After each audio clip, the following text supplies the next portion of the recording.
ఈరోజు శ్రీ సాయి రాధేకృష్ణ సన్నిధి ద్వారా తండ్రి చూపుతున్న మార్గాలు. ముందుగా స్క్రీన్ పైన కనిపిస్తున్న నెంబర్లలో నుండి ఒక నెంబర్ని కోరుకోండి. తండ్రి వారికి ఏ విధమైన సమాధానాలు చూపుతున్నారో చూద్దాం. నెంబర్ 1 కోరుకున్న వారికి బాబా చూపుతున్న సమాధానం: చిరాకు పడకుండా శ్రీ సాయి ధ్యానం చేయడం వలన ఇతరులకు దొరకనిది లభిస్తుంది.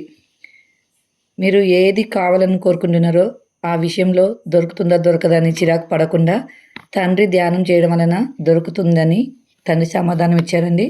2వ నెంబర్ కోరుకున్న వారికి శ్రీ సాయి స్మరణ వలనే రహస్యాలు బయటపడతాయి. శ్రీ సాయి స్మరణ వలనే మీరు ఏవి తెలుసుకోవాలనుకుంటున్నారో అవి బయటపడతాయని తండ్రి సమాధానం ఇచ్చారండి. 3వ నెంబర్ కోరుకున్న వారికి దేవుడు ఇచ్చిన దానితో తృప్తి పడకుండా దయ్యాలను ఆశ్రయిస్తే మిగిలేది దుఃఖమే. దేవుడు మనకి ఏది ఇస్తాడో అది మన మంచికే అని మనము తృప్తి పడితే చాలు, లేని దానికోసం ఆరాట పడొద్దని సాయినాథుడు సమాధానం ఇచ్చారు. అందరికీ సాయిరాం.